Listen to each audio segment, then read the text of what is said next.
Hey there, Georgie here with Ukraine Matters. Welcome to the weekly Frontline updates. We're gonna dive in to look at the situation on the front lines and we'll see what the trends are telling us. And we're gonna review specifically what happened this week with the Russian breakthrough and the Ukrainian counterattack. And well, let's just say it's not going that well for the Russians. Let's begin. I want to firstly acknowledge that a lot of the analysts that I follow to fully understand the situation at the front lines, including the people at the front lines, they have been following very closely at the situation in Alaska. So they have been putting out a lot less information than usual, mostly stating just general phrases such as Pokrovsk is doing better. That's a very vague statement that doesn't really give a lot of deep understanding of what specifically is happening. But thankfully, there has been a lot of information specifically around Pokrovsk, so we can at least talk about that one for sure. So earlier this week, Russians were able to conduct a breakthrough north of the city of Pokrovsk, right to the east from one of the bigger logistics hubs that's supporting the Pokrovsk city, the city of Dobropil'ya, right over here. And this breakthrough was pretty massive, and about the implications and all of the problems that it could have caused, please watch the video that you will see a pop-up of, or I will link the video in the description and the first comment under the video so you can check it out. And I want to shut down some of the general phrases that people have been throwing around. Like this was not a breakthrough at all, that supposedly there was just a couple of guys that just crawled under the guise of night and got behind the Ukrainian positions, and that's all there was. Well, we have reports from the front lines and the fighting, and the reports are that there was 385 men killed, 37 vehicles destroyed, 2 armored fighting vehicles, and 1 tank destroyed. So my question to people that are saying that it was just a couple of people, who are the dead guys? Who are the people that the newly arrived Ukrainian forces that were sent to handle that situation? Who are the dead people? So no, it was a very problematic situation for Ukrainians, and Russian did gain control of the most important part that is right over here, which is the new Donbass defense line, which is situated right over there. The fact that this defense line that was supposed to hold against the Russian attacks for months, if not years, was taking over in a couple of days, that was really big problem. So the fact that the situation right now got stabilized, it is not that the situation was not bad. Like, think about it this way. We already talked about that there was some enemy that Ukrainians need to kill, right? Well, question, how suddenly there's just like a lot of these units and corps and different brigades that are appearing on this direction to stabilize the situation? Do you think they were just laying around and doing nothing? Of course not. They were on the other parts of the front line doing their job, saving the lives of their comrades at other positions. So now they were just thrown into this disaster to try to save it. And thankfully, they saved it, because it seems from the reports that not only the control over the new Donbass line has been established, but also some of the northern settlements that were there contested by Russians. For example, Rubizhne, I definitely know that the fighting was going on around that settlement, and it's great to hear that it's been more or less cleared out. There are reports there are some wild Russians appearing in this area. That's why there is still a little bit of red on the deep state map. But there I also see some other analysts that are coloring this completely blue. The Russians were able to be pushed a little bit back. So the line is now being stabilized. But the fact that there was a breakthrough, the fact that there was this insane pressure on the command of Ukrainian armed forces to respond and get control of the situation, that was already bad. It was incredibly bad. The good news is that I was right on the availability of resources for the Ukrainian armed forces, because I did receive notification that additional resources have been sent to direction to stabilize it. And more importantly, Ukrainian armed forces are still having dedicated units that are capable to fight in a very coherent manner altogether. This said, Russians are now pouring in additional forces to try to get an additional push done in the area. And we do hear that around these villages of Pankivka and Mayak, which is right over here, there is some combat happening right now, and Russians are trying to push back north, but definitely the situation is now stabilized. It is not a disaster anymore. Thankful for all of the work and sacrifice that the Ukrainian armed forces guys have been doing. But the good news don't stop there, because there was another, I don't want to say breakthrough, but additional move of Russians. There are two settlements that are critical for Ukraine to hold that are north of Pokrovsk and Mirnograd, which is Rodinske right over here and Belitske. And Russians tried to attack these two settlements. They didn't really succeed. Since then, Russians tried to push in between these settlements, and I explained that it's probably a death trap and it's probably just a kill zone for Ukrainians. But we also received some notifications that Russians were kind of moving slowly past that in between these two settlements. But with the arrival of the new brigades, with the saturation of the direction, with additional reinforcement, it is now confirmed that Ukrainians were able to cut off this push that was there, and there is an additional reinforcements coming into settlements, both Rodinske and Belitske, which means, well, good. That means that Pokrovsk, Mirnograd has now been more stabilized, and it's not just the northern breakthrough, it's also this part. The main and important question that I do ask myself, and I'm still not fully completely having the answer, is what Ukraine had to sacrifice to stabilize this situation. And that one we'll find out maybe only after the war ends. The main benefit from the Ukrainian counterattacks is obviously going to be felt by Pokrovsk-Mirnograd area, but not only.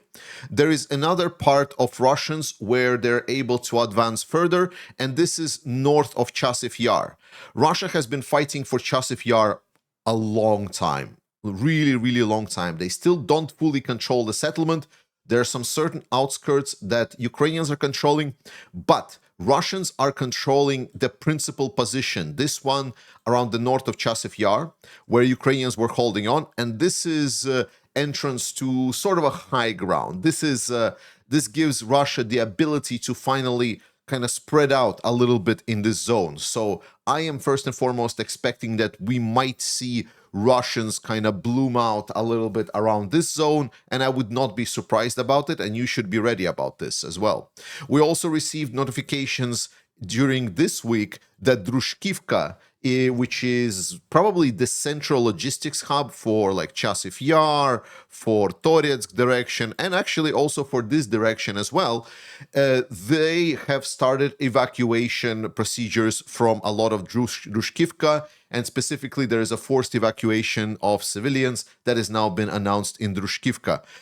There is a lot of, this is not a secret, there is a lot of facilities to support Ukrainian armed forces, training camps, ammunition stockpiles and stuff like that in Drushkivka. It is all now being redistributed, and Drushkivka is moving into sort of a frontline city position.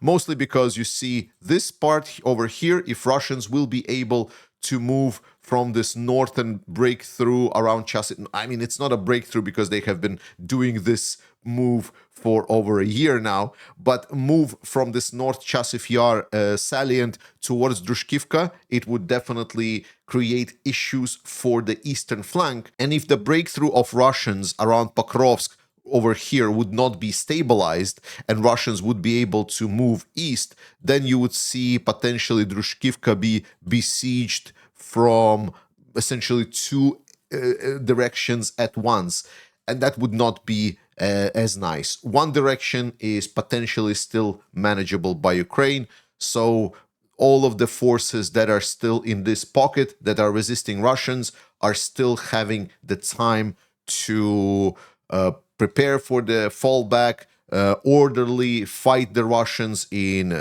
reasonable tempo with a reasonable safety as much as it can possibly be. Globally, Russia right now is amidst of redeployment. Russia has been moving forces from the Sumy direction towards the southern area and the South Donetsk area, which is primarily. So Ukrainians are preparing for some additional pressure here and here because Russians are being redeployed. But this also means some good news that Ukrainians are able to push Russians out of the Sumy area. The Konstantinivka supposedly has been cleared out of the Russian forces, but Ukrainians are still not fully present in the city to control it. And Novomikhailivka supposedly has had similar fate but this week. So we might expect that Ukrainians will continue pushing forward and slowly retaking settlement by settlement these border settlements for the Russians.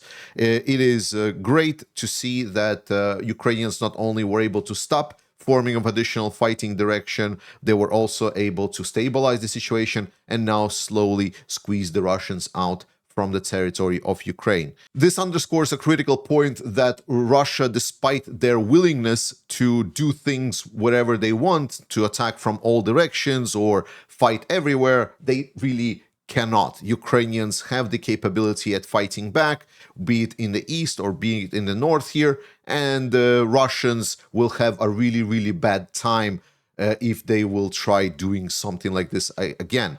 Russians have fired the general that was responsible for this northern direction altogether, not just Sumy direction, but like the whole area of the north. So now there is a new general that is commanding this area of the Russian force concentration, and he's going to be planning the new operations. I don't expect anything major and different from him because Russian generals are not selected by their capabilities. They're selected just by their loyalty, like the whole Russian system is. Therefore, changes of generals usually just means that someone just falls into disfavor and then other pawn just comes in to replace him. Otherwise, there is pressure from Russians coming north of Kupansk. It is reported that Ukrainians are fighting back against it.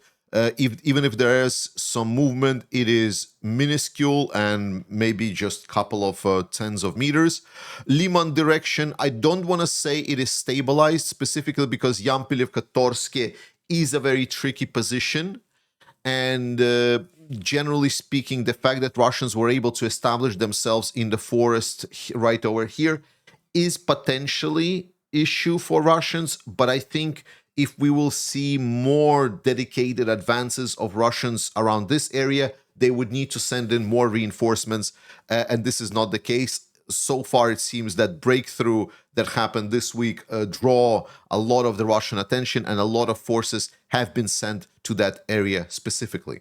And finally, on the south, Ukrainians have been fighting back a little bit against the Russians, and Russians were moving. They claimed the full control of Kamensk over here. Then they entered Plavny and took over that one as well. And Russians were already giddy that just going to go up north towards Stepanohirsk and fight over there. Yet this was not the case. Ukrainians responded very rapidly, and as Russia moved through the gray zone settlements right here at the south, once they reached a little bit further settlement north, they instantly got their face caved in. So Ukrainians are continuing defending. There is a lot of issues of the Ukrainian military. The main talk is whether or not the contract army proposal is good enough. We will talk about it tomorrow in more details, but I do want to say that it's not that everyone is a contract army. I believe it's going to be a hybrid system.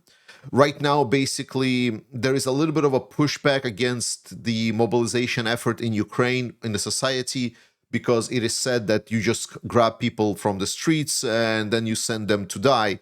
Well, if it's going to be more like we send people to fight, be the storming units, if they sign the contracts with the military themselves, then this is fine. And then there can be different monetary incentives. Like people want to say, oh, it's going to be a mercenary army. And not necessarily. There is still a lot of the drive within Ukrainians for the fighting for their country. Is just the remuneration is not the best. Let's put it this way. So Ukrainians, if they will see that there is also a decent pay attached for fighting for the country, I mean, it just excellently motivates everyone, and maybe it will allow society to more or less normalize the way that mobilization is working, the way that country is operating. As we saw the response on Pokrovsk direction, despite the critique towards Syrsky and Ukrainian command, they are competent, they're able to fully understand the situational problems, and they're responding to these problems, and they're gaining even results.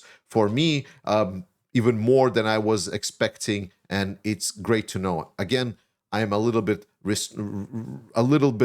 hesitant on fully just jumping around and yelling victory, just because I am not sure what this will cost Ukraine. In any case, tomorrow we will talk about the top news this week, and today I want to say thank you for watching. Slava Ukraini, I love you, and I will see you next time.